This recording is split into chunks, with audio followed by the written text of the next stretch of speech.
Welcome to Daily Wisdom, Walking the Path with the Buddha, a podcast shared by David Roylance. This podcast is dedicated to guiding you to completely eliminate the discontent mind and the suffering it causes by attaining enlightenment. Learn and practice the teachings of Gotama Buddha that will guide you to fully attain a peaceful, calm, serene, and content mind with joy. To support this podcast, visit patreon.com/support Buddha or visit buddhadailywisdom.com, where you will discover a full range of courses, retreats, and online learning resources to assist you on the path to enlightenment. Now, here's our teacher to share more.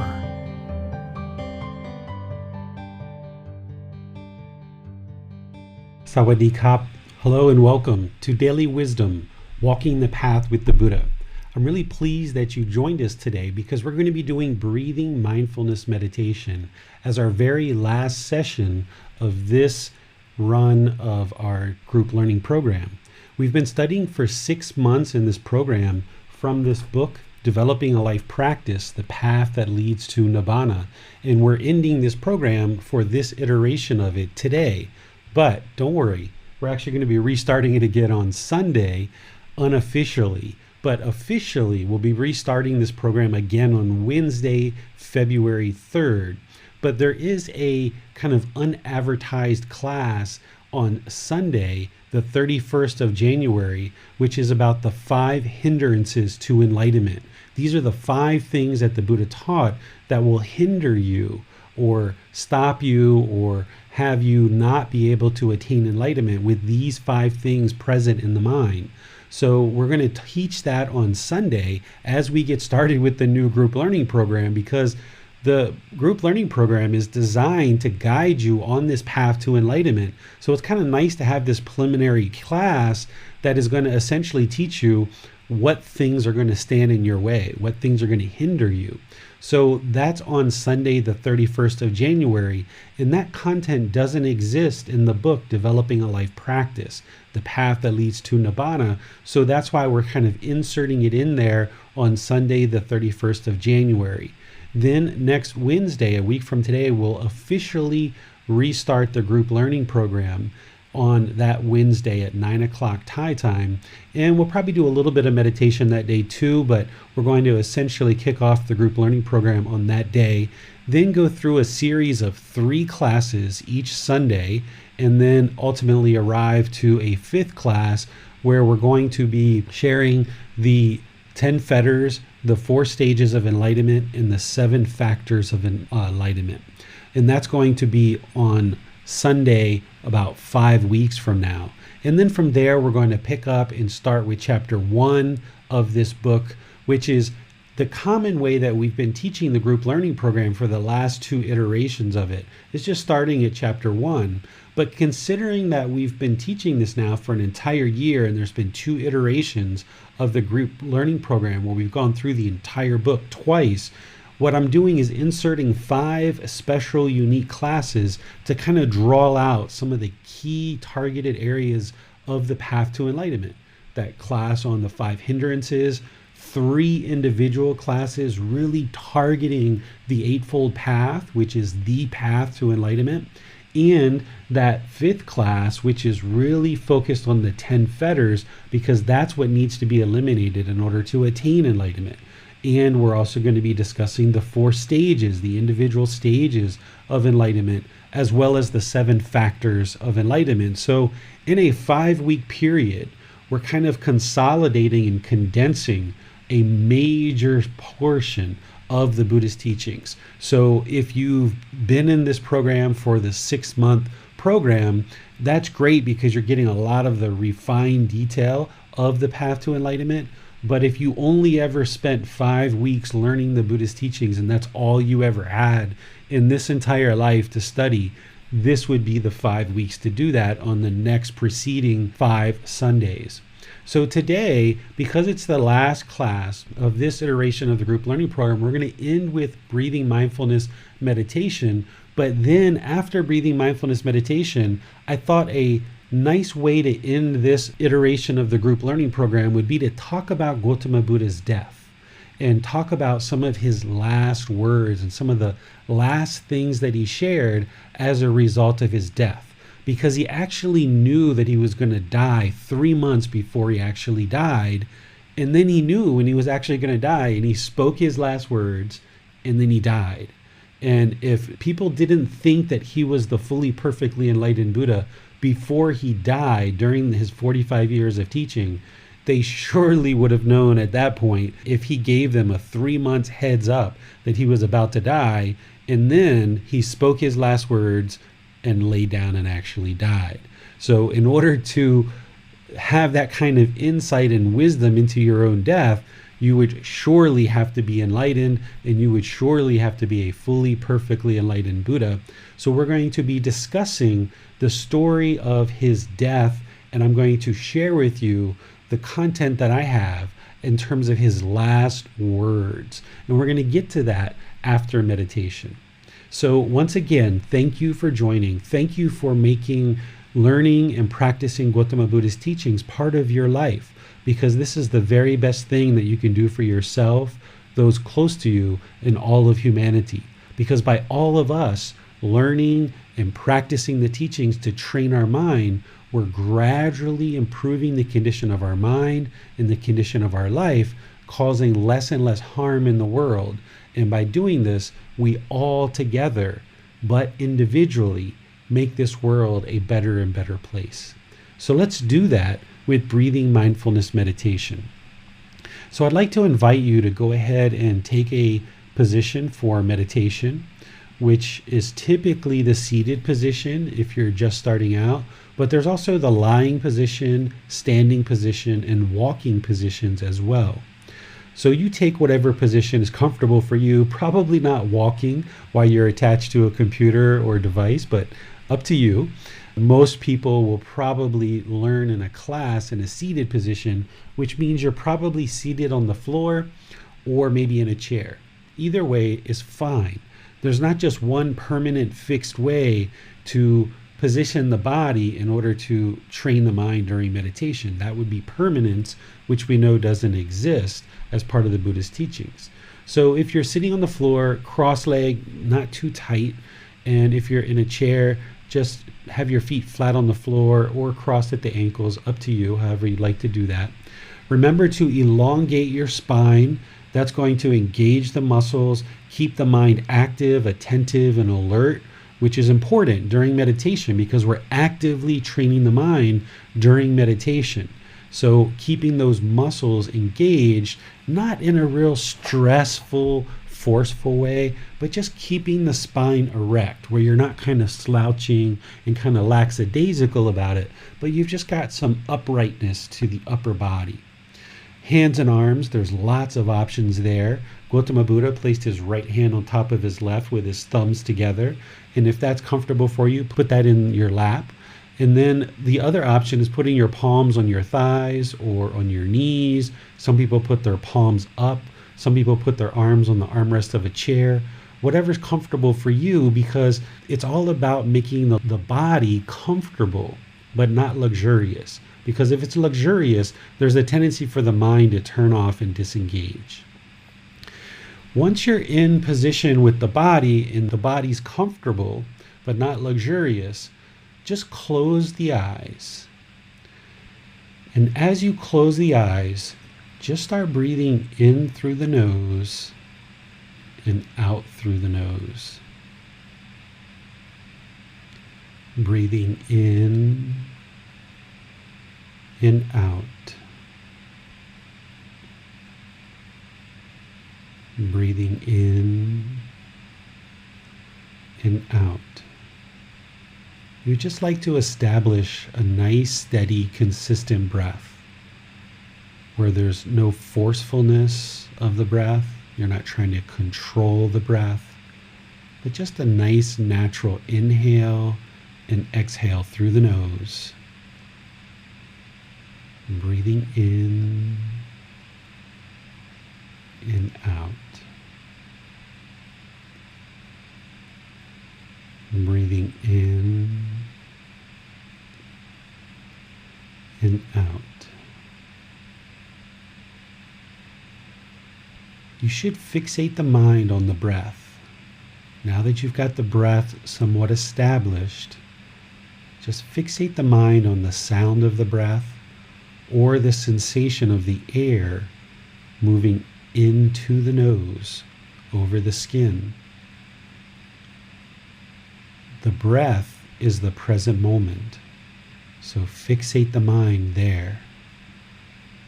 Breathing in and out. Breathing in and out. I'm going to start with some chanting just to kind of ease us into meditation, and then I'll be back with some more guidance. If you've been learning these chants, feel free to chant along with me.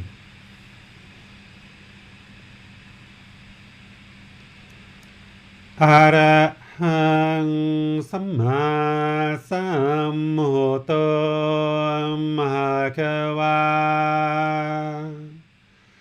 Bhutang Bhagavantang Abhivateyami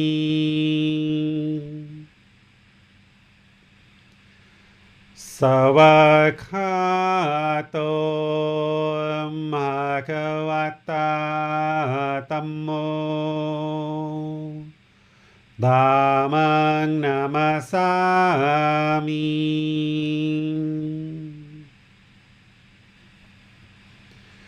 Supatipano Bhagavato Sāvaka Saṅkho Saṅghang Namami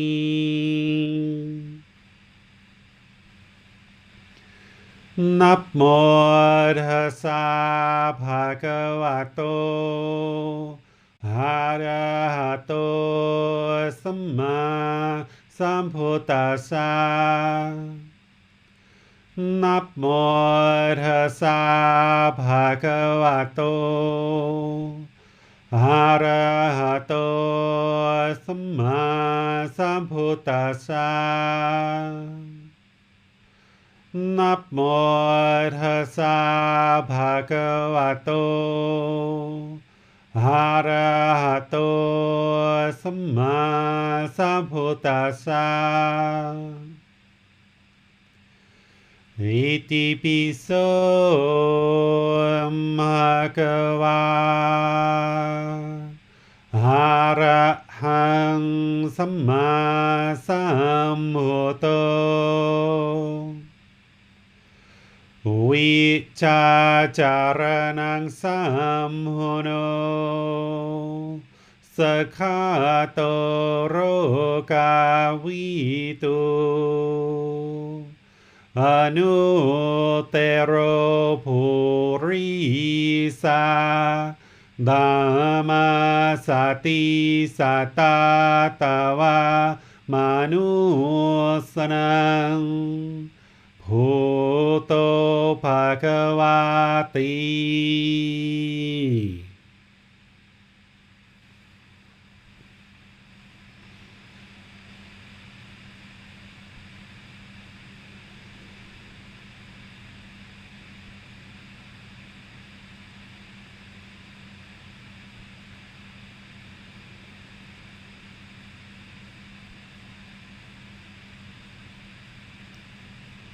Breathing in through the nose and out through the nose. A nice natural breath. Breathing in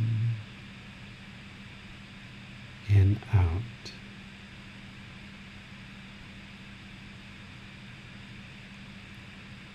And breathing in and out.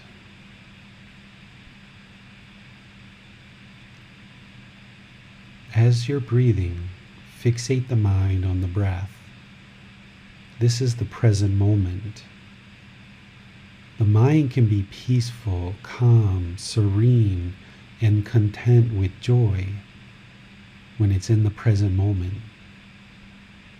So we're training the mind to come into the present moment. Breathing in and out.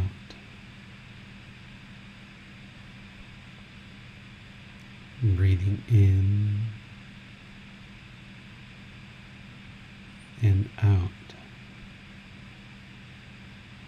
If the mind wanders to the past or to the future, cut it off, let it go. Bring the mind back to the breath, the present moment. Breathing in and out.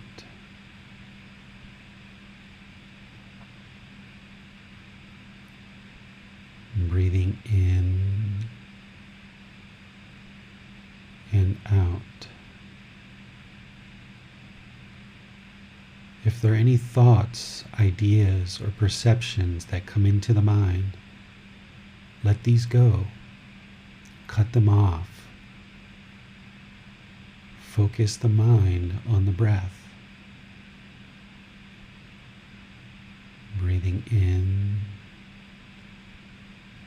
and out.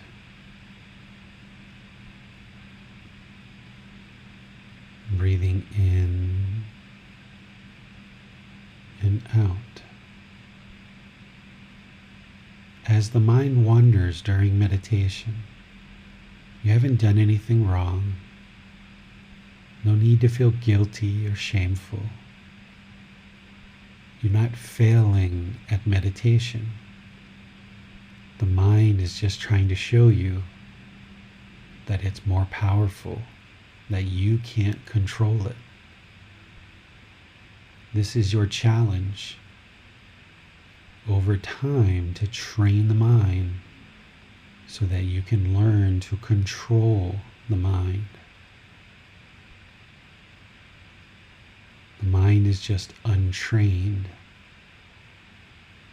That's why there's no need to feel guilty or shameful, because now you're training the mind to come to the breath, the present moment. Breathing in and out.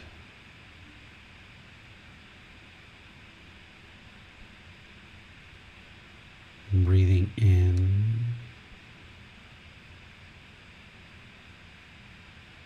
and out.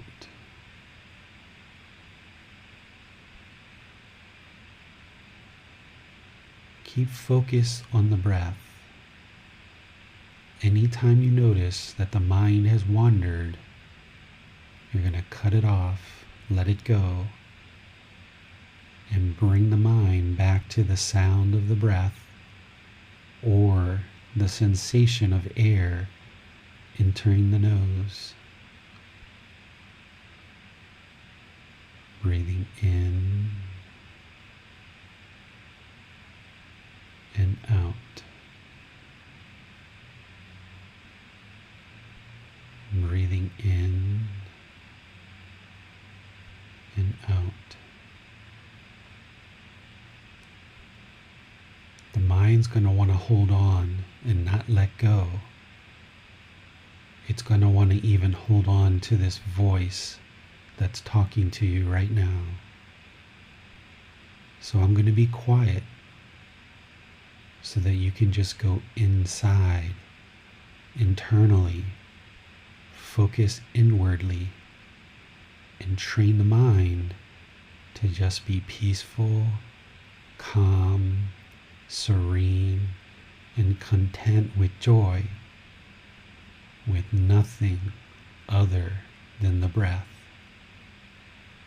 You need nothing. You already have everything you need. Just focus on the breath. Breathing in and out.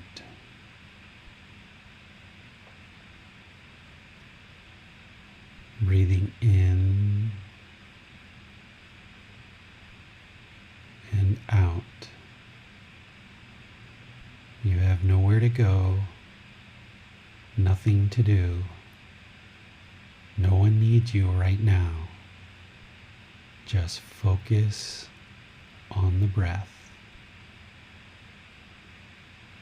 Breathing in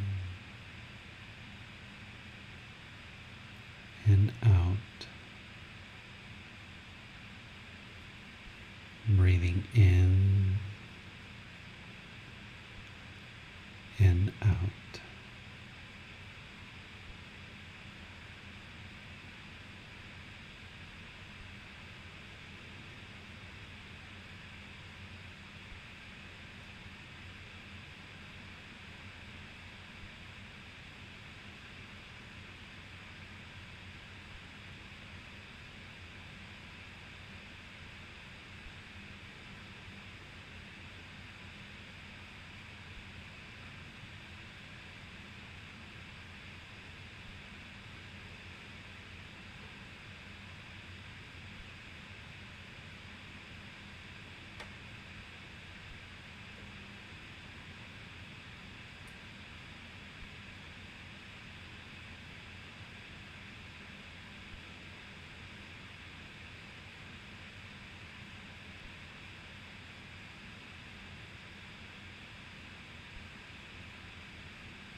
อะระหังสัมมาสัมพุทโธภะคะวา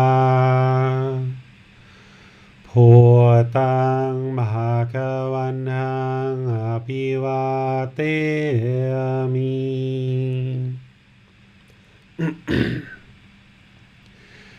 สวากขาโตภะคะวะตาธัมโมธัมมังนามาสามิ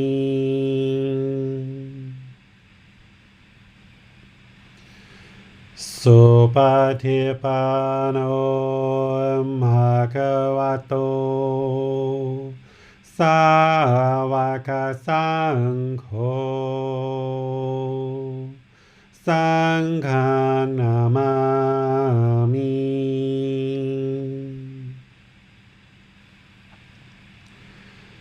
นะโมตัสสะภะคะวะโต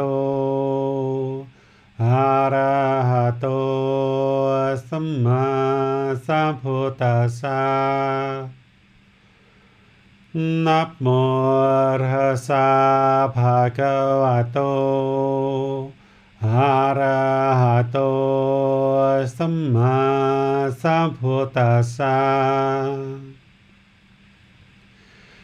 นะโมตัสสะภะคะวะโต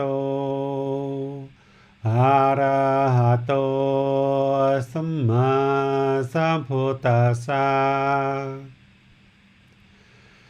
อิติปิโสภะคะวะอะระหังสัมมาสัมพุทโธวิจาจารนังสัมพุโนสัคขะโตโรกาวิโตอนุเตโรภูริสานามาสติสัตตาตาวามานุสนังพุทโธภควาติ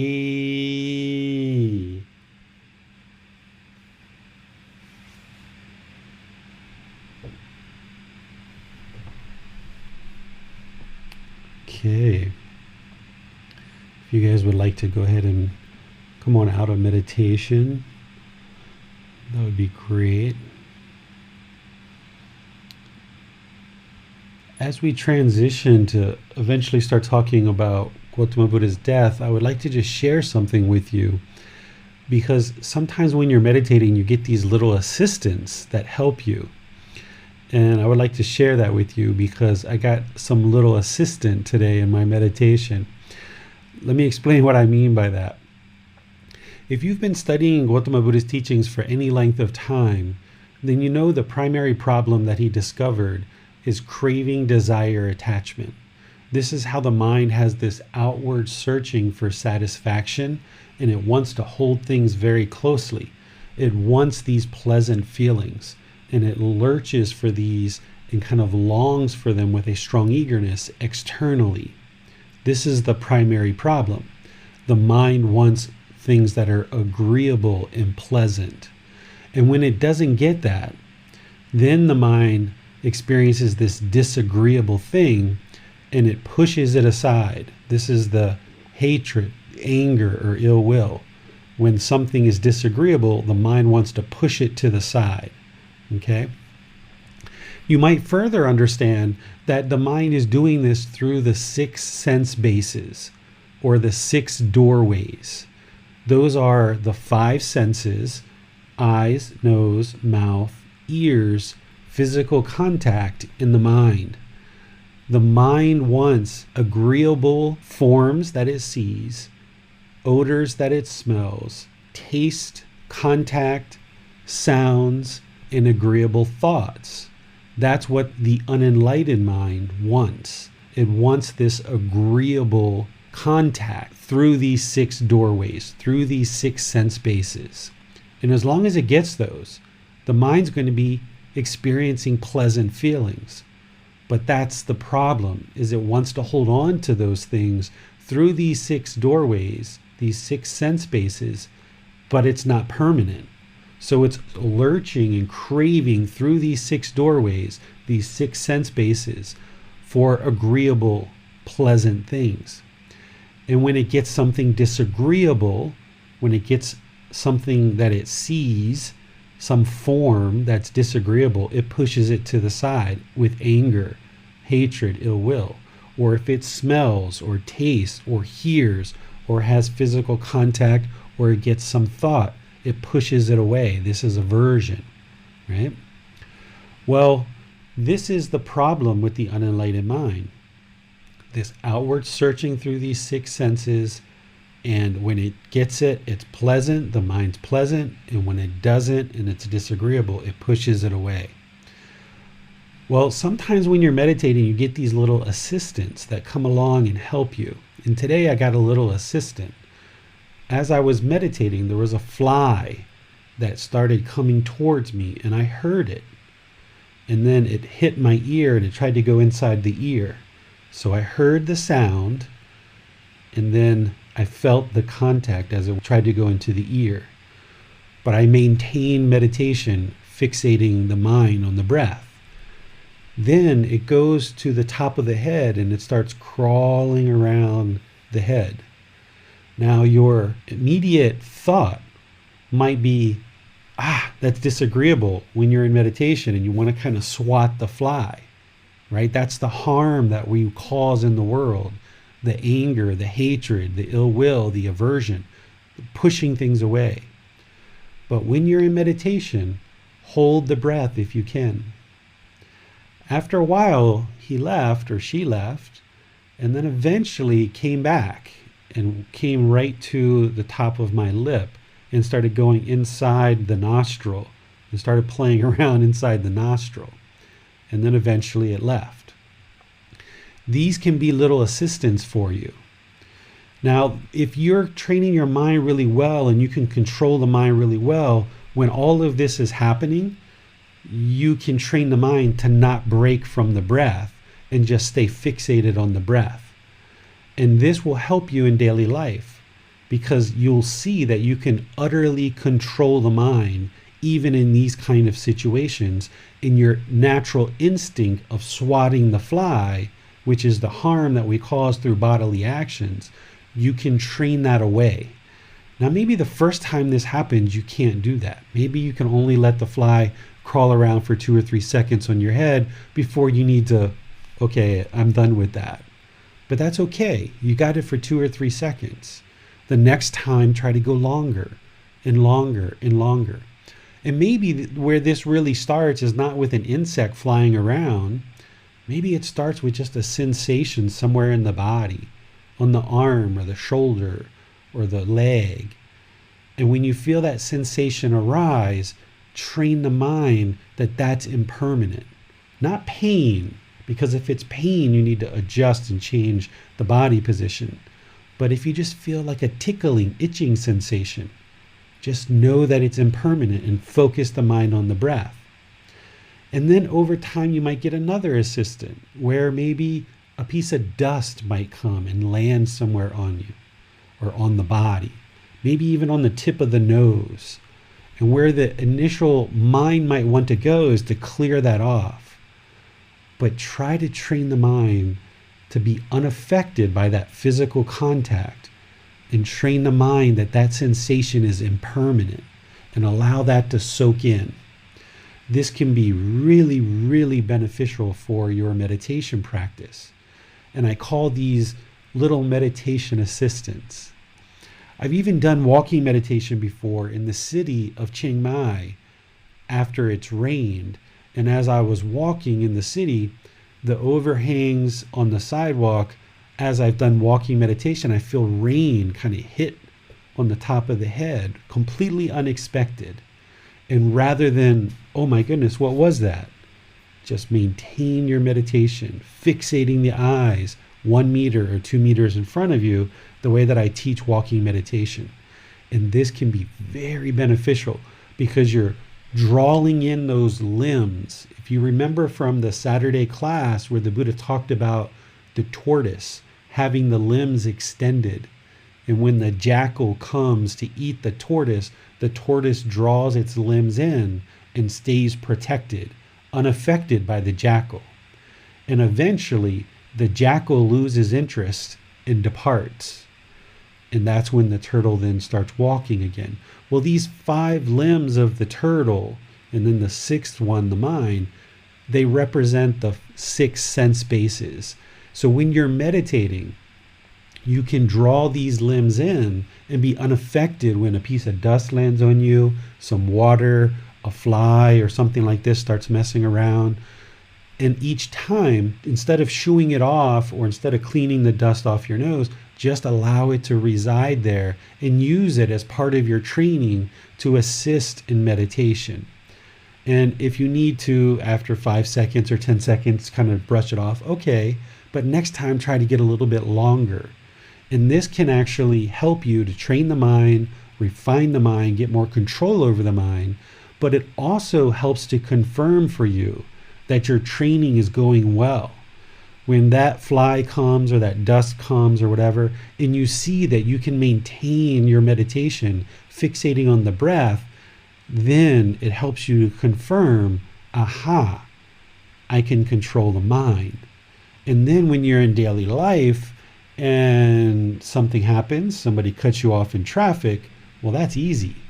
If this fly running around on your nose or inside your nose, if you could do that, that traffic cutting you off is nothing. You don't feel any anger or frustration at all. Or mom or dad or brother or sister or your boss or somebody saying something that's disagreeable and you hear that. That becomes easy if you use these little assistants that I'm talking about. So that's just a little suggestion for you. I don't know if you'll be able to see it if you watch this back on the video, because I'm sure all of you had your eyes closed, but I probably will watch it back to see if I can see it, because it felt like a very small little insect or something. But I used that as a way to further train the mind and ensure that the mind was able to fixate on the breath the entire time through the meditation. This can be very beneficial for you. Any questions on that before we go further into our talk today? Hi, David. We often seek an environment free of distraction for meditation, but it sounds as though it's oftentimes the distractions that can really teach us. Yeah, exactly, right? Like oftentimes the unenlightened mind wants this perfect, serene, sterile environment and wants utter quietness. And from my experience, those are actually quite challenging as well, because what you're left with is your own thoughts. And if you haven't trained your mind and you've got a lot of harmful thoughts in there, you go into a cave where it's completely quiet. That's what we do here in Thailand. Go into quiet caves. That's the only place to find complete quiet, pretty much. Then you're left with your own thoughts. And if you haven't trained your mind very well, then that can be pretty challenging. But while you're looking for that sterile environment, which isn't going to exist permanently, look for environments where you can test these 6 senses. The mind's going to be tested all the time. But I've given a story before where I was on a boat one time and there was a monk sitting on top of an engine compartment where the boat was rocking side to side. So he was getting physical contact there. The crowd on the boat was kind of noisy and kind of talking, so he was getting the sound. He was also getting the sound from the engine. He was also getting the vibration of the engine compartment as he was sitting on top of that. So you can put your mind in these various environments to test it.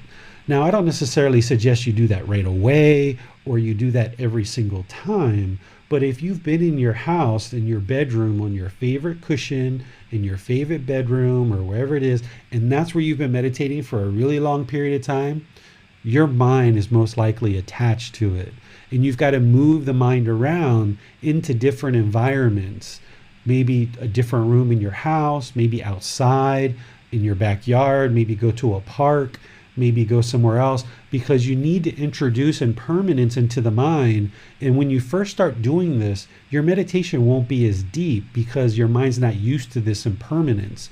But that's essentially what you're trying to do, is get the mind used to and get it comfortable and get it familiar and get it acclimated to impermanence in any ways that you can, whether it's through the eyes of seeing certain things, the smells, the taste, the hearing and sounds, the physical contact, and then of course the mind, because that's the problem, is the unenlightened mind wants pleasurable things through these six senses, and it wants permanence.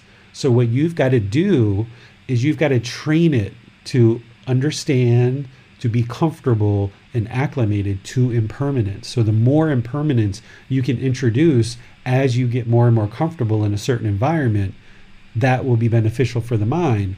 Have your 1 or 2 sessions a day in your normal environment where you're really deeply training the mind, but once a day or once every 2 or 3 days, definitely at least once a week minimum, go into another environment and try to meditate there. And if you can do that 2, 3, 4 times a week, that would be wonderful. And that's going to train the mind to let go and be comfortable with impermanence. Thanks, David. We have a question from Biplab. He would like to ask, in meditation, the brain is empty due to cutting off of thoughts. How can we learn if we cannot memorize during meditation? All right, 2 things. The mind is not the brain. So the brain isn't empty. The brain's a physical organ in the body. These are 2 different things. So the brain's not empty. The mind also is not empty either, because there's wisdom there, right? So it's not empty.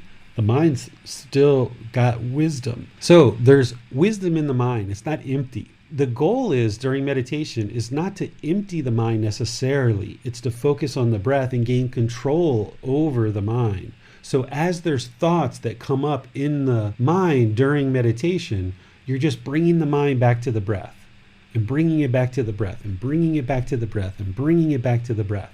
You're not emptying the mind of all the wisdom that's there, so you're still going to retain that. So don't worry about letting go of all of that stuff. That's still going to be there in the mind. Biplab has a follow-up. He'd like to ask, how can we focus singleness of mind without thought? The way that you do this is through training. You've got to train in meditation, but then you've got to train in daily life too. So meditation is singleness of mind. You're training to focus just on the breath. Because if you can go for these longer and longer meditation sessions where all your mind is doing is focusing on the breath, and it can be peaceful, calm, serene, and content with joy on the breath, well then in daily life, when you're walking around your village or your neighborhood, yeah, peaceful, calm, serene, and content with joy. Because when I was just sitting there with the breath and had nothing to do, then the mind was peaceful, calm, serene, and content with joy. So part of it is meditation. That's a big part of it, right? But it's not all of it. So then in daily life, the way you train singleness of mind is you only ever do one thing at a time. The mind can only ever do one thing at a time anyway. But we trick ourselves thinking that we can actually do more than one thing at a time. But in reality, we're just doing one thing and then we're doing another thing really close together and really close together. So there's like nanoseconds or milliseconds where we're watching TV, you're talking on the phone, and you're eating a sandwich. You're only ever doing one of those things at a time, but you're rapidly cycling through them so quickly, you think you're doing all 3 at the same time. But when all that's done, you know you didn't really have a detailed conversation. You didn't understand what the content was you were trying to take in from the TV, and you didn't really digest the sandwich very well either. And this is how you know the mind can't do more than one thing at a time. And there's other ways for me to show you that too. So rather than try to do all those things and have the mind rapidly cycle between these different things, you've trained the mind to do one thing at a time. As the Buddha said, when you're eating, know that you're eating. So don't do anything else. Don't watch TV. Don't be reading a book. Don't be surfing Facebook or the web. Just eat. When you're walking, just walk. When you're talking, just talk. When you're driving, just drive. I don't even drive and listen to music anymore. I know that's very common for us, but that's just to occupy the mind, because the mind is going to be bored if it just drives. But you've got to train the mind to be fully content and independent self-sufficient without all of this other stuff. The mind wants that pleasant sound through the ears. It wants that agreeable music while you're driving. But if you can train the mind to just do one thing at a time and be peaceful, calm, serene, and content with joy all throughout your life, now not only in meditation, but in your daily life, you're only ever doing one thing at a time. And this is how you cultivate singleness of mind and concentration.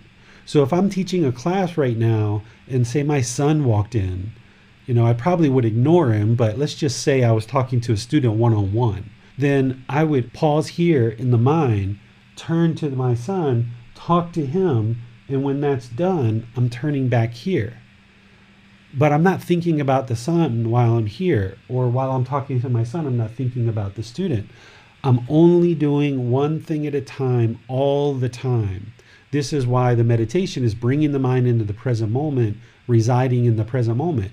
But if you get up for meditation and then you go out in the world and you're running around doing one thing after another, flipping your mind rapidly, you're not fully training your mind. You're not creating that permanence in the mind where the mind is singly threaded or singly concentrated or singleness of mind. And what you might think, if you've been convinced that this multitasking is what's going to make you a productive, successful individual, if you've been convinced of that, and that's what you believe, you might think that just doing one thing at a time and focusing on that one thing and only doing it one thing at a time, you might think that you'll be less productive, right? Well, that's not true. This is what we were talking about with Brian asked the question in a previous class recently, where is if you let go of this craving, desire, attachment, this anger, hatred, ill will, this ignorance, delusion, and unknowing of true reality, if you let all this go and you train the mind to be singularly focused and concentrated, well, now you can make really good decisions. You can make really wholesome decisions based on the wisdom of the Buddhist teachings. So rather than racing through your day, making a whole bunch of haphazard decisions where maybe 50% of them or 80% of them turn out fine, but there's this other 50% or 20% that you've made a haphazard decision and now it turns into unwholesome results because it was an unwholesome decision. Whereas if you can be single-threaded and just live in the present moment, allow the mind to reside in the present moment, now you can make singularly threaded decisions that are based on the wisdom of these teachings and all your other wisdom that you've got. And now you'll ensure that every single decision is wholesome and every single decision leads to wholesome results.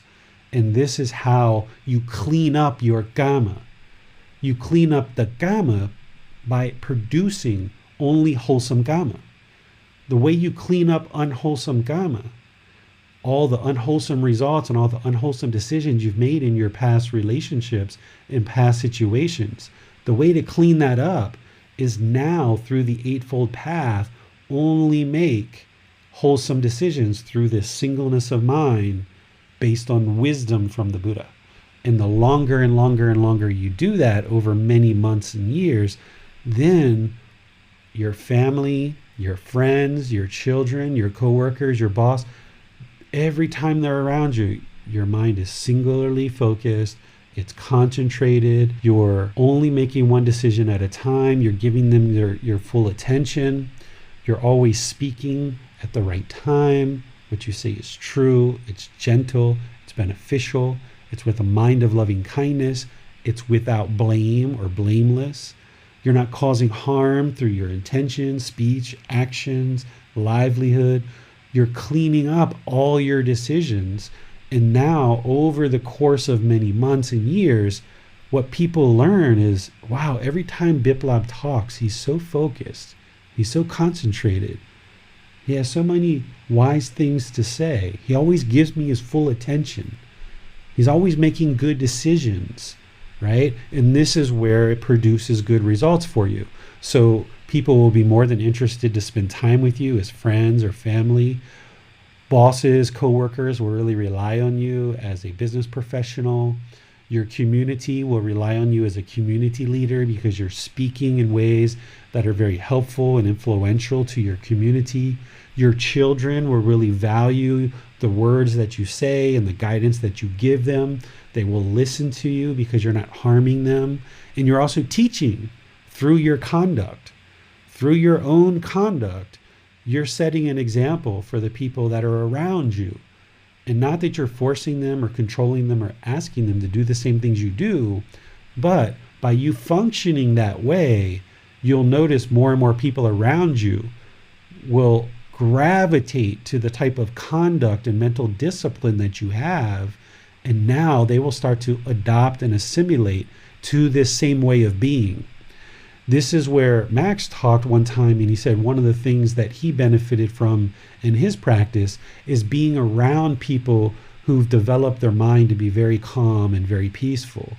And it helps him to see the possibilities of what can be. And this also helps to kind of model behavior. So if you're around people who are into Buddhist teachings, i.e. the Sangha, the community, this is why the Buddha talked about having confidence in the Buddha, the Dhamma, the Sangha, or the Buddha, the teachings, and the community. The more you're around other community members who are practicing these same teachings, you're going to be more likely to adopt those teachings and practice them because you have good role models around you. This is why I've often said that living in Thailand is one of the best decisions that I made, because I see all these people practicing the teachings, and you can assimilate and use that as a role model in terms of what you're actually practicing. You can see the generosity. You can see the loving kindness and the compassion. You can see the equanimity and the calmness of mind, right? You can see the right speech being practiced.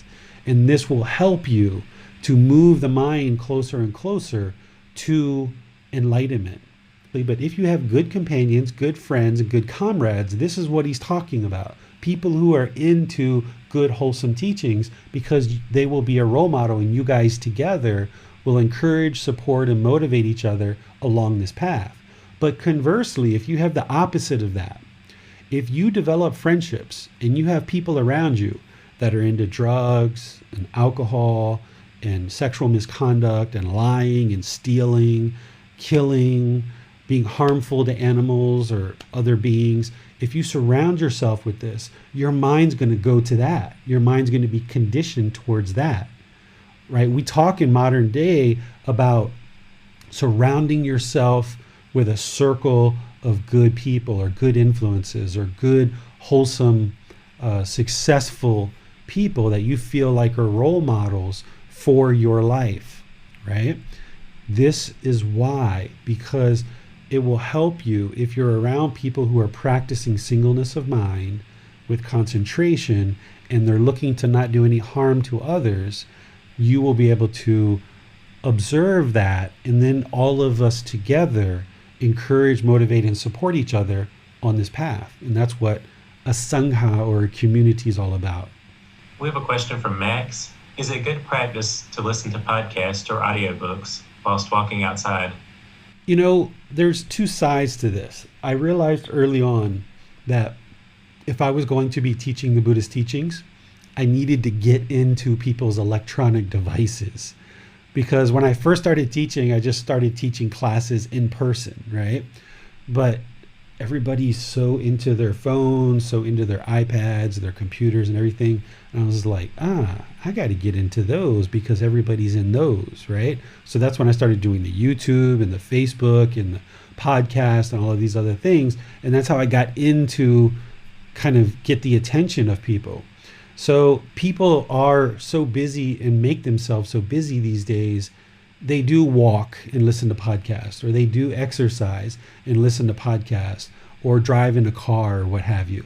If that's all you've got available to you, and that's what you're able to do at this point, and that's where your practice is, go for it, right? Because you need to get the teachings in somehow, but you've got to bring this mind and this activity down more and more and more, where you can ultimately get to the point where you can just sit and you can listen, right? For me, even like if I'm watching a YouTube video and a student messages me, for example, and ask a question, or one of you guys post in Facebook, I don't let the YouTube video continue to play while I'm replying back to your messages or teaching in a post. I'm going to pause that video and I'm going to go to your comment and I'm going to type out an answer for you. And some people have commented about how clear and concise what I reply tends to be. This is why. Because I don't allow the mind to ever do more than one thing at a time. It's only ever doing one thing at a time anyway. But if you set up a situation where the YouTube video is playing and I'm trying to reply to a message, well, the mind's going to sit there. You're not going to recognize it perhaps, but it's going to sit there and it's going to flip back and forth. And this is why you don't have concentration to give a really clear, concise, and direct reply to somebody in a certain situation. So you've got to get to the point where ultimately, you just do one thing at a time. Sit and listen to the podcast. But if you're not there yet, it's okay. So if you need to go for a walk with a podcast, go do it. Or if you're in a car or exercising, go do it. But over time, if you would like to train the singleness of mind more and more and get to higher and higher levels of consciousness, higher and higher degrees of awakening, higher and higher degrees of enlightenment, you've got to get to the point where you're only ever doing one thing at a time. Thanks, David. Those are all the questions we have for now. Okay, so let's go to some things that I kind of prepared to talk about with you guys today. The first thing I would like to share is some words from Gotama Buddha. I'm not 100% sure of when he said this. I think it was towards the end of his life, but I'm not 100% sure. Some of the other things I'm going to share from Gotama Buddha were indeed from the end of his life. But this particular Dhamma, I'm not exactly sure. I think it was the end of his life. But I would like to share this with you. Here's what he says. Wander forth, O bhikkhus, for the welfare of the multitude, for the peacefulness of the multitude, out of compassion for the world, for the good, welfare, and peacefulness of devas and humans. Teach, O bhikkhus, the Dhamma that is good in the beginning, good in the middle, good in the end, with the right meaning and phrasing. Reveal the perfectly complete and purified holy life. There are beings with little dust in their eyes who are falling away because they do not hear the Dhamma. There will be those who will understand the Dhamma. Okay, this is him essentially providing instruction to the bhikkhus to go wander around the world and teach, because there's many people in the world who don't have peacefulness, who don't have this peace of mind. So he's saying, out of compassion for the world, for the good, welfare, and peacefulness of devas, those are the beings in the heavenly realm, and humans. These are the two realms that can attain enlightenment. So out of compassion for all of these beings, teach, right? Teach, share the teachings. The teachings that are good in the beginning, good in the middle, and good in the end.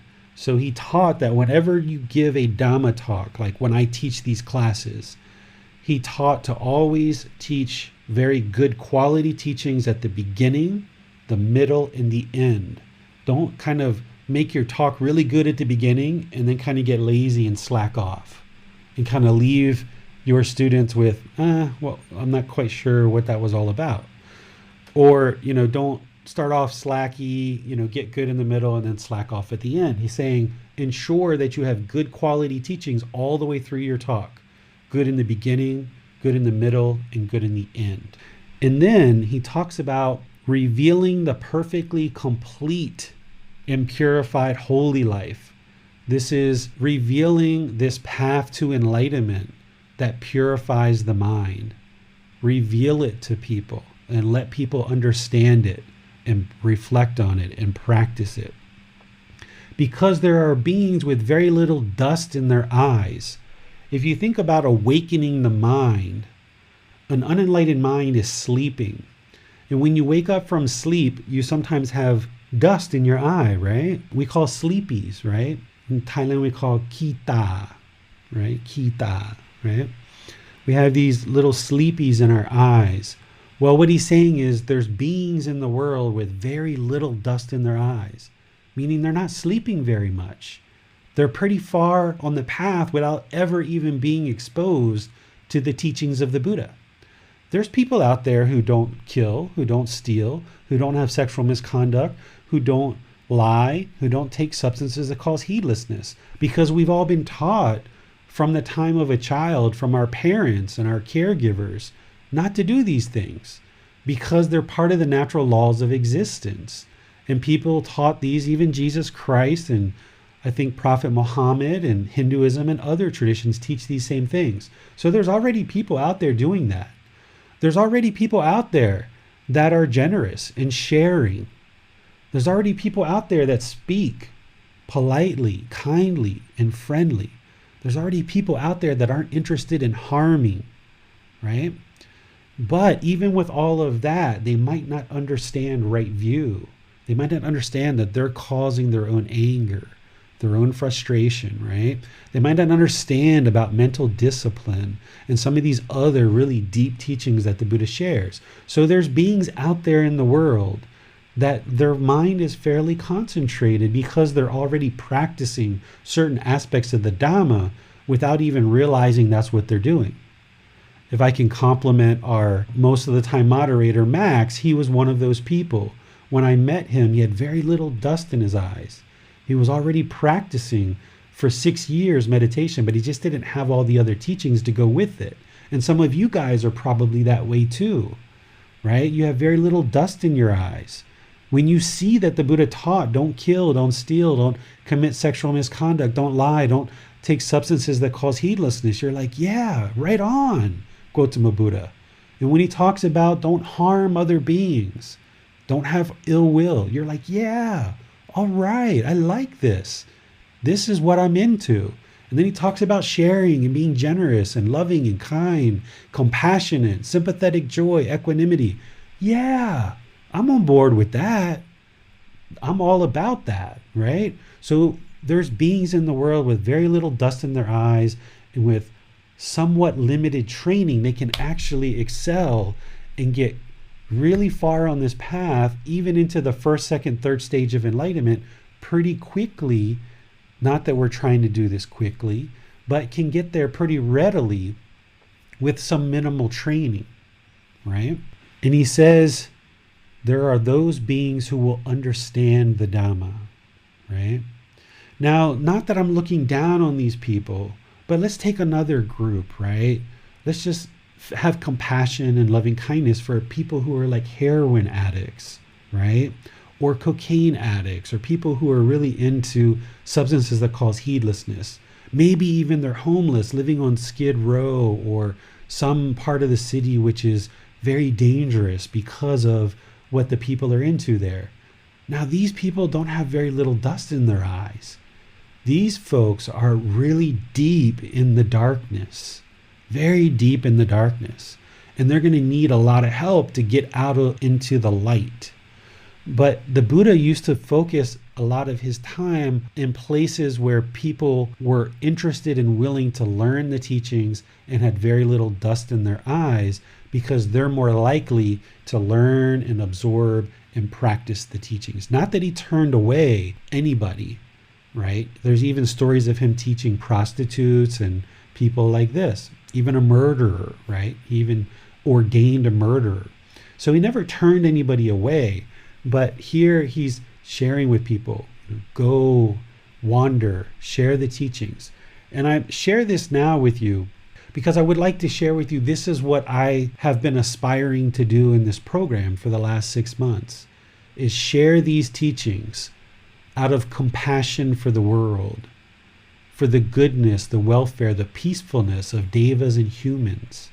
And I've attempted to ensure that each talk that I give has been good in the beginning, good in the middle, and good in the end. Exposing and revealing this complete and purified holy life where you can clear out this dust in the eyes and understand the Dhamma and start practicing it so that you can see the truth. Okay? So this is part of the Buddha's words. And moving to the next thing that I was going to share with you is something that I wrote towards the very end of this book. As I finished up this book and I was thinking about the Buddha's last words and some of the things that he shared, and I was thinking, at some point I will die, of course, or this body will die. And this book and the videos and the podcasts and all the other things that I'm leaving behind, students who will be enlightened and start teaching after I die, I started thinking about what are some of the last words that I might share. So I decided to use this last little part of the book to share some kind of last words, so to speak. If somebody had been learning and practicing the Dhamma, that this would be something that they could understand as a way of putting all the teachings together, and not really a poem, because I'm not poetic like Ayana has shared recently, but just kind of in a different way of kind of encapsulating all the teachings in kind of a different way of explaining them. So I'd like to just read this out to you guys if you haven't read it yourself. It's titled, From the Darkness into the Light. When we are deep into the darkness of the mind, we can't see a way out. We think everyone else is the problem. We do not realize we have a problem. We do not see the three poisons are affecting the mind and our intentions, our speech, and our actions. We don't see the bad things happening to us as a result of all our intentions, speech, and actions. The natural law of Karma is at work, constantly showing us that we are still in the darkness. But without the wisdom of this natural law, we think that we can somehow gain control. We do not know that there is a problem, and thus we do not know there is a way out of the darkness. We think that we are so smart and we can see so clearly. The mind is permeating with poison, the three poisons of greed, hatred, and delusion, but we don't see it. Our excessive cravings and desires keep us clinging, attaching, and clinging some more. We are bound into the cycle of rebirth through the 10 fetters. Our existence becomes trying to satisfy this mountain of endless cravings and desires. We think that we are just living life and everything is normal. We are angry, we are happy, then we are sad, then bored, lonely, excited, elated, deeply hurt, searching and looking for what's next in this roller coaster of emotions. We are searching for answers, but may not know where to look, as the way of life that explains everything has been affected by impermanence. Thus, everyone calls it a religion, when the original teacher described it as a better way of life. The word religion elicits painful feelings for most, and thus they turn away. If we are lucky, we hear that the world is full of discontentedness. Everything is impermanent and constantly changing, except for Nibbana. The mind becomes interested, and when the teaching is practiced, the mind sees the truth and agrees. Hearing we cause our own discontentedness due to our attachments and constant cravings and desires, the mind looks inward, seeing your last incident of anger. You see your attachments that caused your own discontentedness.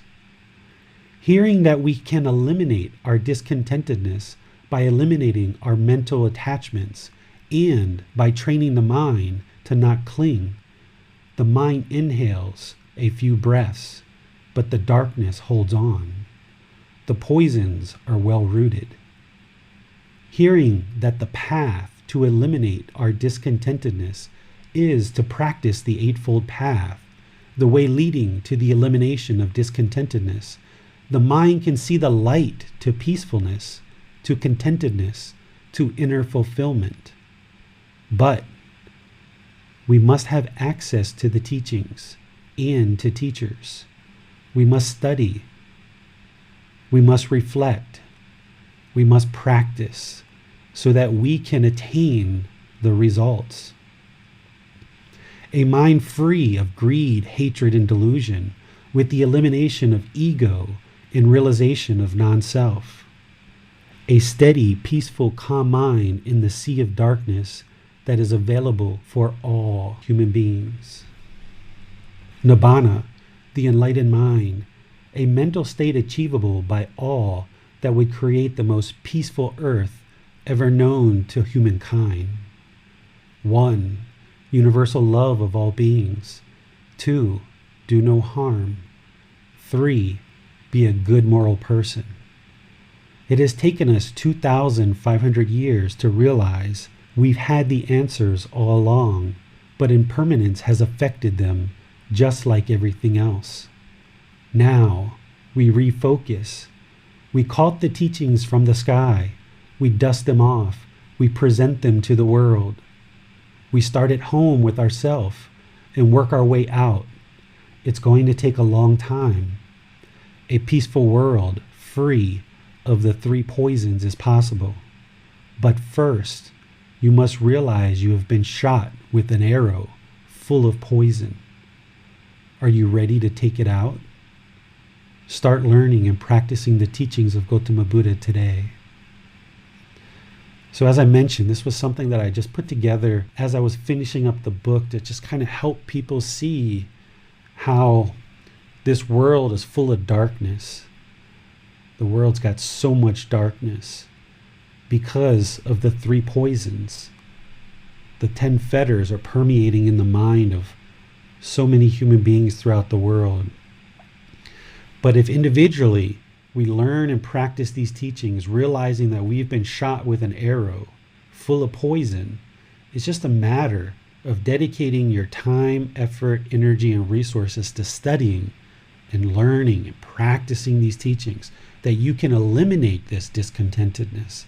You can get to this peaceful, calm, serene, and content mind with joy.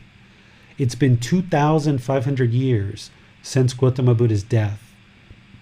There's been an enormous amount of impermanence that has affected his teachings. But now, we, meaning society, humanity, has caught these teachings from the sky. The Buddha Vajana people, Bhikkhu Bodhi, Bhikkhu Nanamoli, have done an amazing job at putting these teachings into a form that I could understand and I could practice.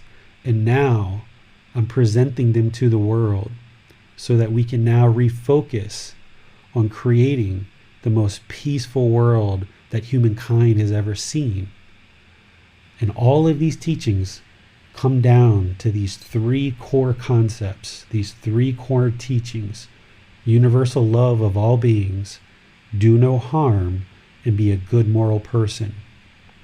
And when you realize that just learning and practicing these teachings, training the mind, you can gradually progress for yourself, for your loved ones around you, and generation after generation, we can be passing these teachings down one generation after another, and we can share them throughout the entire world, creating heaven on earth, where the world becomes a more peaceful, calm, serene, and content place to live, because we're polite, kind, friendly, and respectful to everybody, to all beings.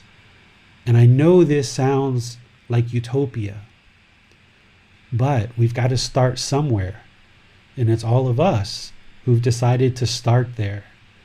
I've got at least another 45 years of life, as far as I know, to share these teachings into the world. I'm just getting started. And as these teachings spread more and more throughout the world, we can create this kind of world. And I'm setting up these teachings in a way that there'll be people after me that can continue to teach, and things don't just die with what I'm sharing. So keep learning, keep practicing, keep improving the condition of the mind. If you get to enlightenment this life, it'll be the best, most rewarding thing that you've ever done your entire life. But if you don't, for some reason, it's going to benefit you in your future lives, and it will help you. So stay focused on the goal. Stay focused. Stay dedicated. Stay consistent. Develop this life practice in a comprehensive way. Don't allow the mind to become complacent. That's dangerous. And once you attain enlightenment, don't allow the mind to convince itself that it's attained enlightenment, because that's dangerous too. So just constantly be learning and practicing, evolving, training the mind to acquire more and more wisdom, and you'll be moving in the right direction. And then ultimately, the only war worth waging is the war within the mind. Win that war and you've won everything. Because all too often in our world, people are at odds with each other. They're disagreeing and fighting and warring and arguing on an individual level, on a community level, on a country by country level. We're dropping bombs, we're shooting people, we've got famine, we've got disease, we've got people living in unwholesome conditions, we've got drugs, we've got prostitution, we've got murders, we've got rapes, we've got suicide, we've got all these problems in the world. And the Buddhist teachings are what solves all of this. We don't all need to get in a room today and decide that everyone in the world is going to practice these. But one person at a time, if we share and reveal this holy life that the Buddha talked about, we can reveal this holy life to ourselves and to others as we go forward in life. And when you win that war with the mind, your own mind, and more people win that war with their own mind, and we have a more enlightened society, there will be no war in this world. Because when two leaders disagree with each other, they'll be able to go into a room, sit down and talk, and solve their disagreements. I've never seen a bomb solve anything. I've never seen a bullet solve anything. It just keeps the killing going. It just keeps the problems going. We send soldiers off to war. They kill, and they are killed. They come home. They have all kinds of health problems. They commit suicide. This isn't the way for us to live in this world. This isn't the way for us to create heaven on earth. It's just more and more destruction. So on a one-on-one basis, individually, one by one, if we continue to learn and practice these teachings, we can win this war. The war isn't with another person. We don't have any enemies in this world. The only enemies that someone might have is perceived enemies. But when you get rid of your perceptions and you just practice loving kindness and compassion, sympathetic joy, equanimity, and all of these other teachings, we don't have any enemies in this world. All we have is this mind, this discontent mind that's untrained. And if we wage this war internally with the mind and we win and conquer that war, then we've won everything. There's nothing else that this world needs. We've got everything right here.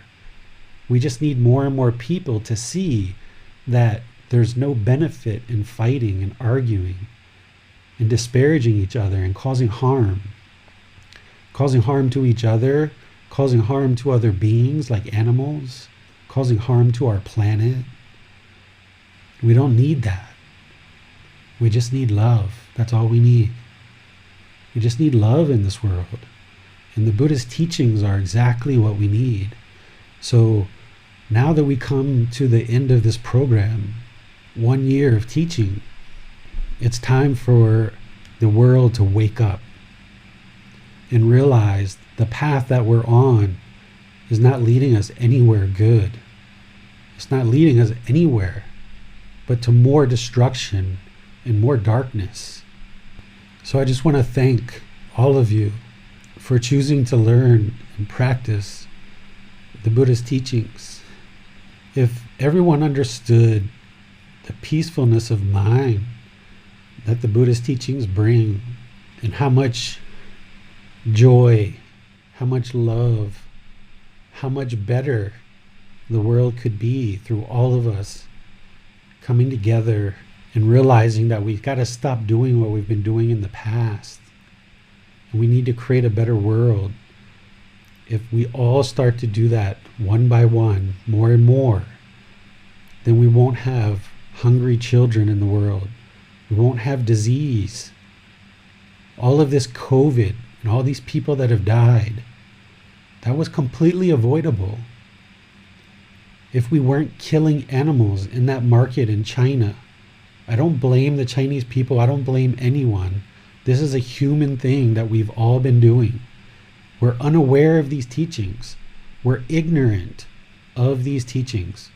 We're unknowing of true reality. We've had hundreds of thousands of people die. We've got millions of people in the world that are harmed by this disease of COVID. But if we weren't killing animals and we weren't eating animals, that market would have never existed.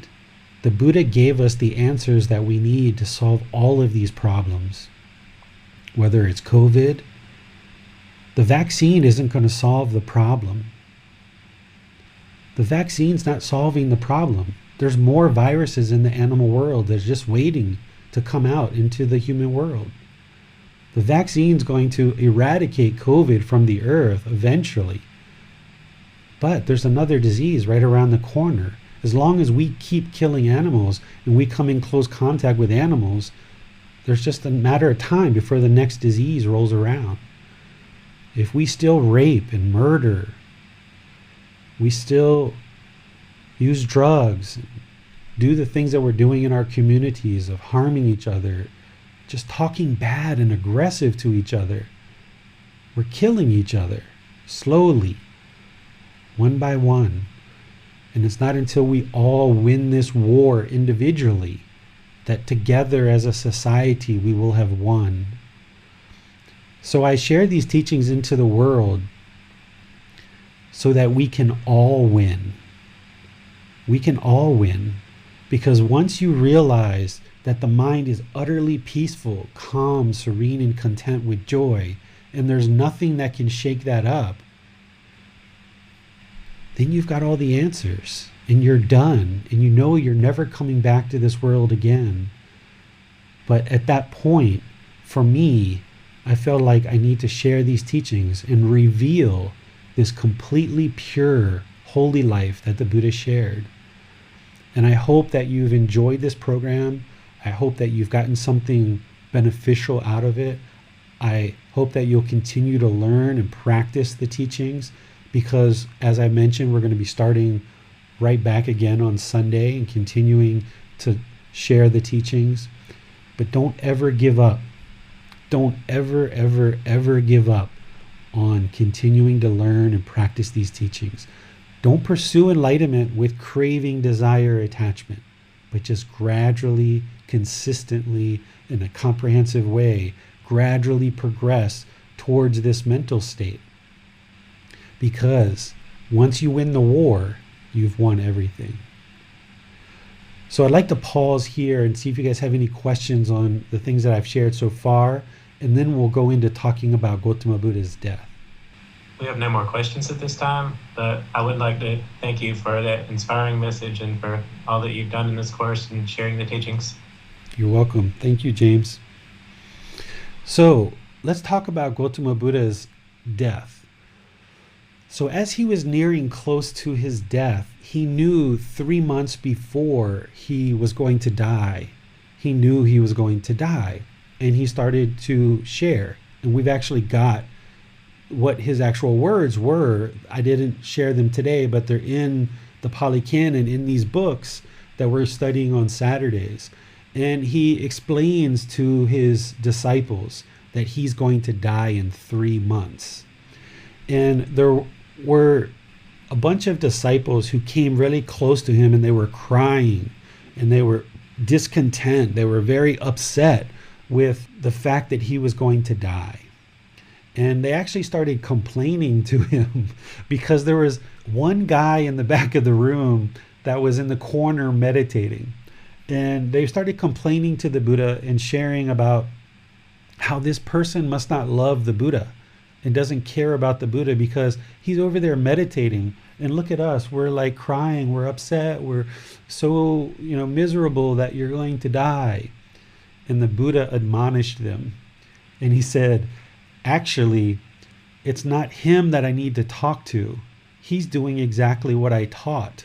It's you guys that are so discontent with the fact that I'm dying that are the ones that need to learn. He's practicing the teachings.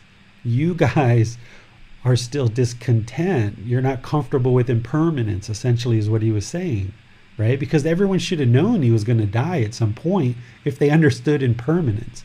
But there were people who were really far enlightened by the time he died, and there were people who weren't.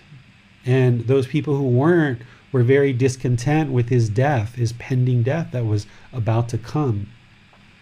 And people were so discontent, he shared these words here as a way of kind of helping them gain some stability of mind because they wanted him to stay. There were people that were craving permanence.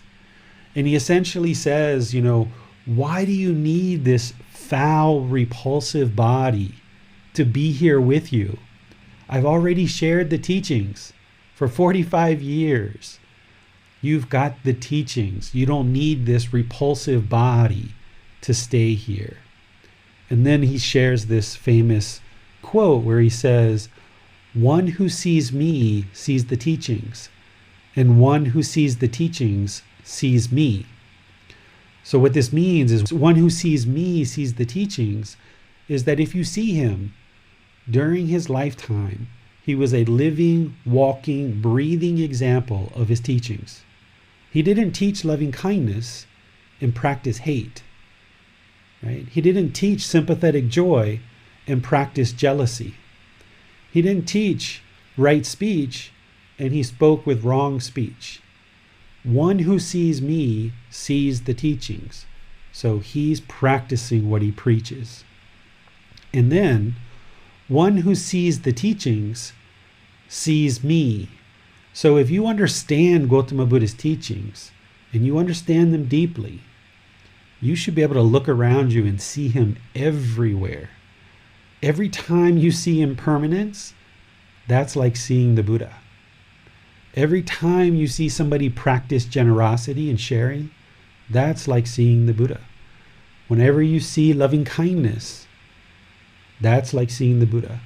All of these teachings, when you see someone being kind and polite and speaking polite, kind speech, that's like seeing the Buddha because you're seeing the teachings. When you see somebody become discontent because they're so attached to something and they want something so badly, or you become discontent, there, one who sees the teachings sees me. You should see him right away. Ah, my mind's discontent. I'm craving permanence. Right? So, one who sees me sees the teachings. Live by this. If you're going to learn and study and practice these teachings, be sure you're practicing the teachings. And I live by this. If I'm going to be sharing these teachings into the world, I should be the deepest practitioner that I know of. My goal is to always deepen my practice more and more and more. And if you see the teachings around you and you see impermanence and you see discontentedness and non-self and the Four Noble Truths and the Eightfold Path, the 5 precepts, and you see these things, you see the natural law of karma, then you see the teachings. You see me, meaning Gotama Buddha. Okay? So he shared this kind of like as he was preparing everyone for his death, that they don't need his body. They don't need this repulsive body because if they know the teachings, they will see him everywhere around them.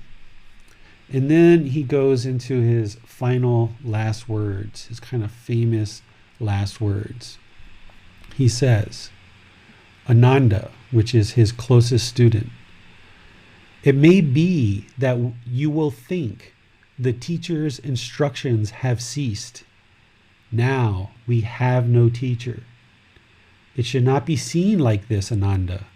For what I have taught and explained to you as Dhamma and discipline will at my passing be your teacher.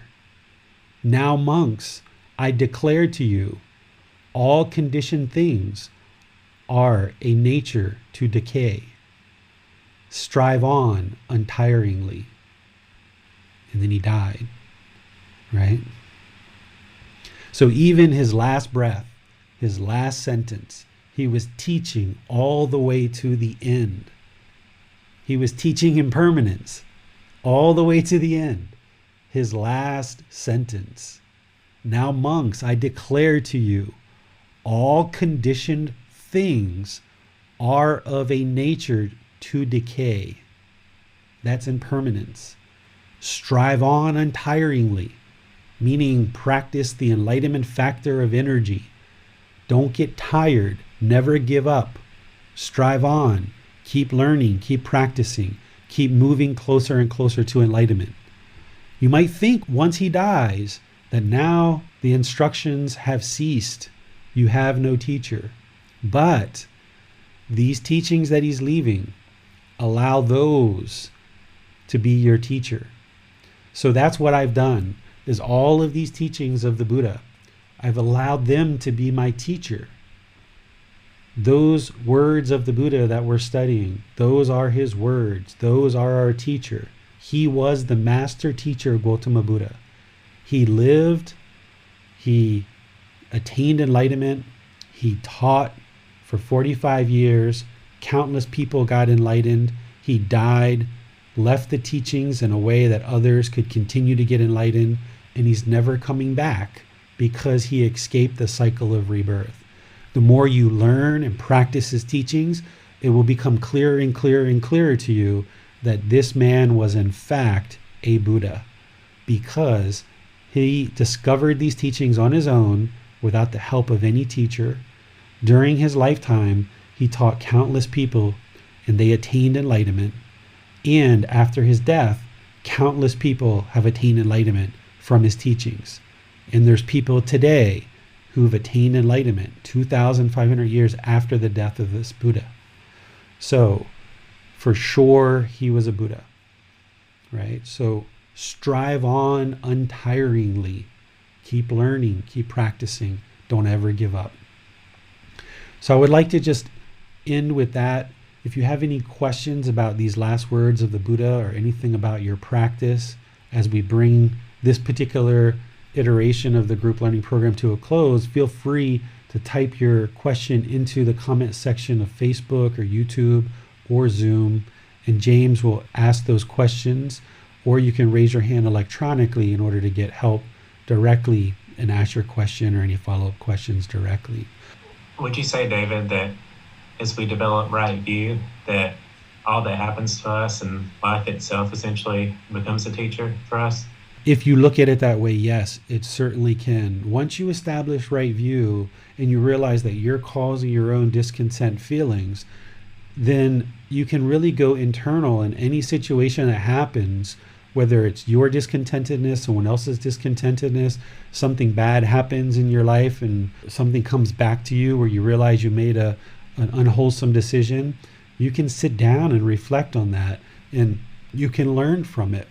And if you use these lessons, they can really help you. But even with the teachings being your teacher, you still need a teacher to understand them. So that's why if you've reflected, if you've thought about some of the things you're encountering on a day-to-day basis and you need help, that's where you reach out to your teacher and you get help through personal guidance. And you can let me know the kind of things that you're encountering, not just in your meditation practice, not just in your reading a book, or you can't understand a certain aspect of the Buddhist teachings, but you can share with me, hey, I was just in the car park lifting weights and this man was coming in trying to catch a cat, and this is what was going on in my mind, and I'm just curious, how do you think I handled this situation when I talked to this person? I had this situation with my mom or my dad or my kids or at work. This is what transpired and this is kind of what was on my mind. How do you feel that I can maybe improve that? Sometimes when you have a teacher-student relationship, The way we're taught in the Western world is we got to look perfect in front of our teacher, right? Like, I got to look so perfect in front of the teacher. Don't do that, right? Don't do that. Tell me all the things that you're struggling with. Tell me all the deep, dark, unwholesome thoughts that you're having, right? Tell me the challenges that you're having. Let's work on that and improve that. Because if when you're around the teacher, you're always on your best behavior and you never tell your teacher any of the bad stuff, then how can you get help with that? So don't take on the role of just always talking about all the good stuff. The way to make all these lessons beneficial and helpful for you is to talk about the challenges that you're facing, right? Anybody can sit around and talk about all the good stuff, but talk about the challenges and the difficulties and the problems you're encountering with your life partner and your children and people at work, and get help on that stuff. That's where the real work is. That's where the real progress is. And that also helps you to let go of the ego as well and not try to look so perfect in front of everyone all the time, right? So yeah, you can create and learn and create lessons in just about every aspect of life. Thanks, David. We have a question from Iona. Teacher, can you please explain the circumstances around Gotama Buddha's death? I think there are a lot of misunderstandings around this subject. Thank you. Yes, there is. Thanks for asking that question, Iona. The way that he died is from old age. He just laid his head down and died. There's stories out there that somebody was going to have a poisonous food or sandwich, and he noticed that there's this poison and he ate the sandwich instead, and because he didn't want this person to die from the poison. This is so untrue. That would be committing suicide. If he saw a sandwich that had poison in it, he would just pick it up and throw it away. Why would he eat it and kill himself, right? So I don't know what stories you've heard, Iona, but that's one of the ones that I hear people say, like, why did the Buddha kill himself and eat that poisonous sandwich? That's because he didn't do that. He actually just got old and his body decayed and he spoke his last words and then he laid down and he died. And he knew he was going to die at that moment. And he knew 3 months before. Amazing, right? So it's not true that he ate a poisonous sandwich or whatever other stories you might have heard. The story that I'm sharing with you, I know to be true. Max would like to know, do we have a responsibility to try and improve the world, or is it only our own minds? You only have a responsibility to improve the condition of your own mind. That's it. Doing that is improving the world. Because in the unenlightened mind, when you've got all this craving, anger, and ignorance, unknowing of true reality, this ego and this self, you're putting harm into the world. You're speaking harshly to people, you're getting angry, you're yelling, you're becoming hostile, you're talking in ways that are harmful to people, even with their ego or arrogance or what have you. And by you just focusing on your own mind and just that's all you've got to do, that's the only responsibility that you have in the world, that's actually liberating right there by itself. Now, of course, us parents, we also need to teach our children and stuff like that. But in terms of our own practice, there's no obligation in this path that as you're learning it or once you learn it, you need to run off and convince a bunch of people to do it. That's not what this path is about at all. And that's also one of the reasons why there's not as many Buddhist practitioners in the world. There's about 500 million people who identify as Buddhist practitioners because there's no obligation on our shoulders to go out and propagate the teachings in the world. So this is why what you see me do is I have this Facebook group, I send out posts, I let people know what I'm teaching, I let people know about the classes, but there's not this pressure to run off and go convince a bunch of people to learn and practice because you can't force someone to attain enlightenment. There's nothing in these teachings that are based on belief, and you can't force somebody to attain enlightenment because they have to make 1,000,001 decisions. They have to meditate each day, 2-3 times a day. They have to pick up the book. They have to listen to talks. They have to consult with the teacher, get personal guidance with the teacher. They have to do so many things, so many decisions to move these teachings into the mind, train the mind, and eliminate these unwholesome qualities. So there's no way at all to force anybody to attain enlightenment. So why even try? If somebody's interested and they notice, like, wow, you've been practicing those Buddhist teachings for like 6 months or a year now, your mind's so much calmer than in the past. Yeah, you should give it a try. There's no requirement for you to, yeah, that's right, you've got to do this and you've got to do this, or you're going to get reborn and you're going to go to hell and you're going to get this and you're going to get that, right? That's just scaring them. That's just putting fear and guilt into them and shame. We're not interested in doing that. What we're interested in doing is helping people eliminate these discontent feelings of guilt and shame and fear and all these other things. So the last thing you're interested in doing is kind of shaming somebody or fearing them into learning and practicing the teachings. That's why you'll never see Gotama Buddha ever use fear in any of his teachings. He never does. So it's more like dropping popcorn, right? It's more like dropping popcorn and seeing who likes popcorn and who wants to follow the trail. So the Facebook group for me is some popcorn. Sending out posts to all the different Facebook groups around Facebook, that's the popcorn, right? Sending out emails, that's the popcorn. It's just like, hey, here's a class. I'm teaching this class. You can learn how to attain this peaceful, calm, serene, and content mind with joy. You're welcome to come. You're invited, right? You're welcome to join. And if people join, great. And if they don't, then that's fine too. Because it needs to be free will choice to step forward and learn and practice the teachings. But you're not obligated to push these teachings out into the world. Instead, it's like putting out a bowl of water and then whoever would like to drink can just come drink. Manal has a question. Teacher David, were undeclared teachings meant to ever be revealed? I understand these are mostly unbeneficial in the path towards Nibbana, but do they have significance much later in someone's path? No. There's nothing about the undeclared teachings that is going to help you on the path to enlightenment. And that's why the Buddha left them as undeclared. One of the teachings that you've either seen or you will see is the Buddha talks where one time he was walking through a forest with a group of monks, and he reaches down and he picks up some leaves in his hand and he says, "Monks, what is more, all the leaves overhead or the leaves that are in my hand?" And they said, "Well, of course, all those leaves above your head are much more than those few little leaves that you've gathered up in your hand." And he said, "So too is the wisdom that I've acquired through this self-awakening to enlightenment. The wisdom that I've acquired is represented by all the leaves and all the trees overhead.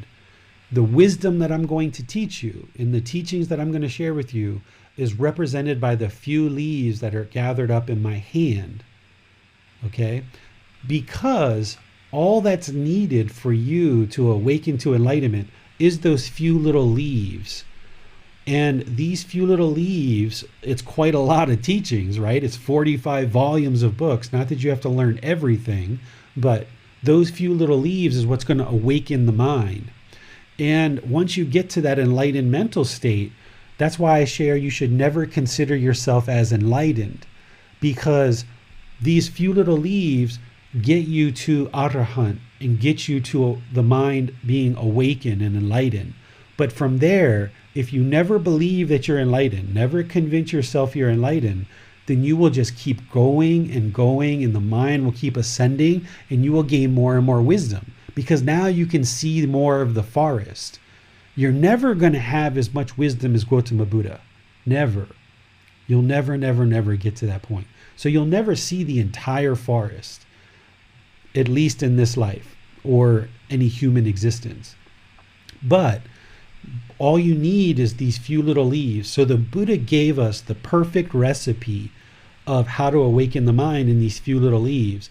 And he left out these undeclared teachings for a reason, because the undeclared teachings don't lead to enlightenment, and those things aren't needed. And if you did know the answer to those things, it might actually kind of complicate the awakening to enlightenment. So at no time should your mind crave or desire to know the answer to those undeclared teachings. Now, some of those undeclared teachings are based on what happens to you once you attain enlightenment and you die. Because if you remember, the last 4 parts of his undeclared teachings are essentially what happens to you once you attain enlightenment and die. He didn't declare that. And I have different reasons why I think he didn't. You'll discover that. Once you attain enlightenment and you die, that's when you'll discover that. But while you're alive, you won't ever discover that. And you've got to get to the point where these undeclared teachings don't matter to you, and you have no desire, no longing, no aspiration to attempt to know those undeclared teachings. And they're something, even if you do come to understand them through awakening, you shouldn't expose them to anybody, because it can hinder their awakening. So leave those undeclared teachings as undeclared teachings. Thank you, David. Those are all the questions we have for today. Okay.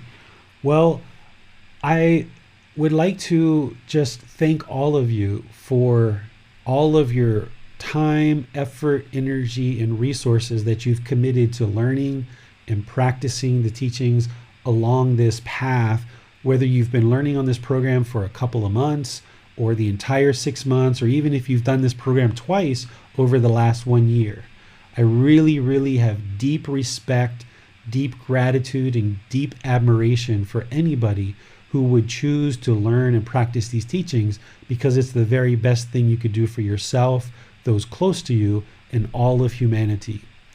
I want to give an extra special gratitude and appreciation to Max and James for their efforts in moderating over the past 6 months and year, because without them, this class and this program doesn't really function the same way as it has been over the last 6 months to a year.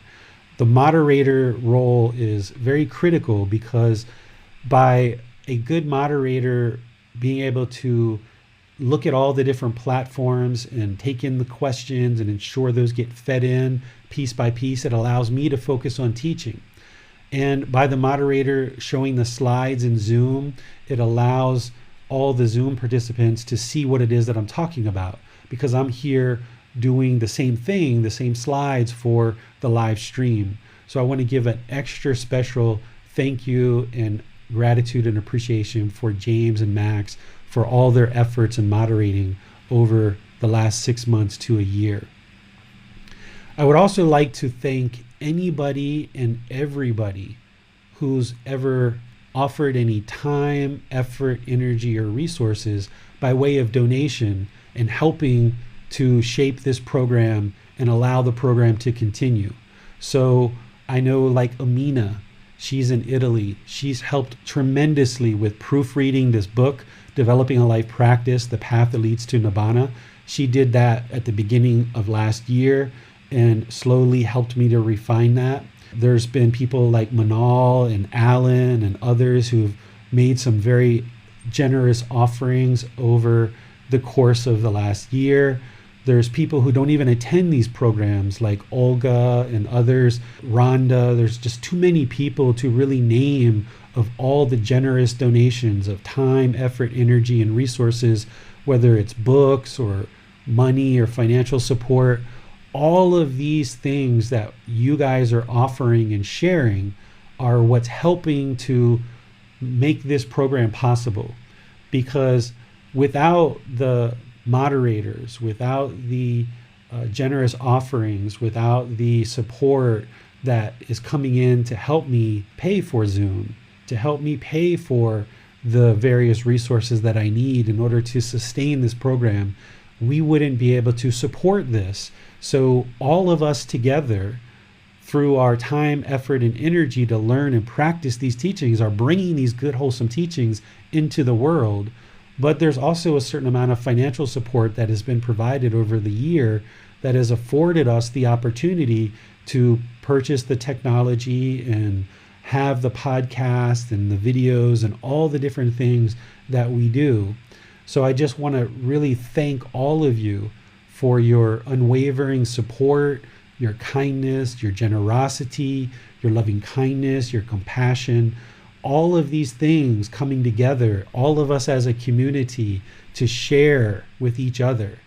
And I'm going to continue to share. I'm going to always be sharing and finding a way to do that.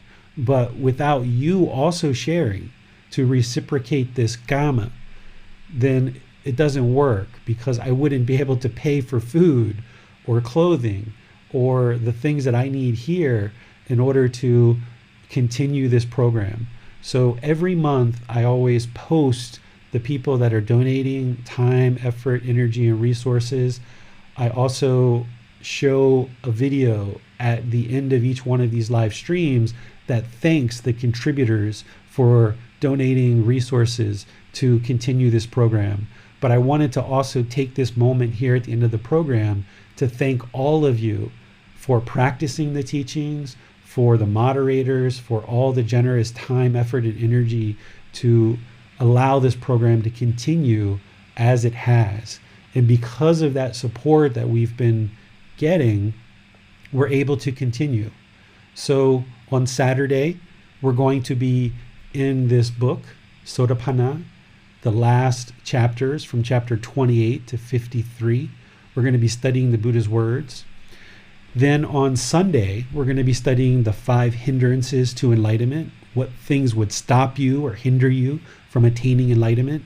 And then on Wednesday next week, it's our official start of the next iteration of the group learning program, where I will start with kind of an introduction and kind of getting everybody up and running on what the group learning program is all about. And if we have time, we'll probably do some meditation as well. And then from there forward, we'll just continue on the schedule that has been shared online, with each week on Sunday at 9 o'clock Thai time, having a full out talk with questions and answers.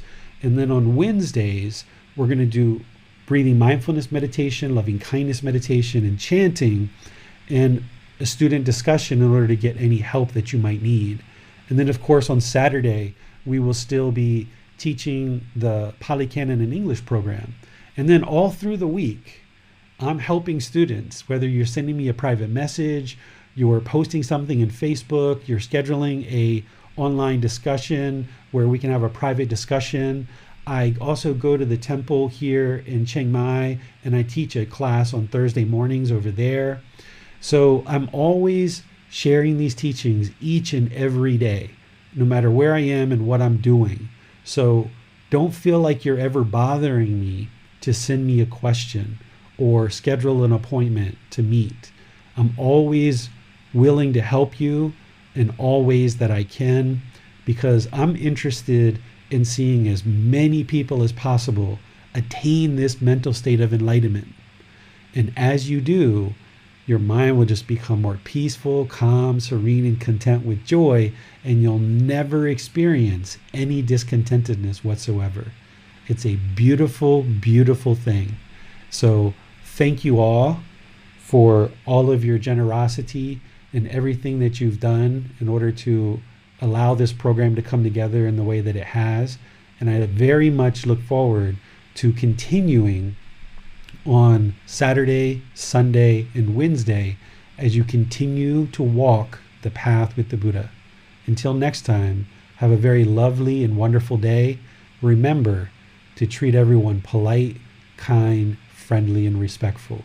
We'll see you next time. Sawadee krap. Thank you for listening to this podcast. To provide support for this podcast, visit patreon.com/support Buddha. To access more teachings, visit buddhadailywisdom.com. There, you will discover a full range of courses, retreats, and online resources to assist you on the path to enlightenment. Remember to establish a daily, consistent meditation practice, along with learning and practicing these teachings. A well-developed meditation practice is the foundation in which to train the mind to attain enlightenment.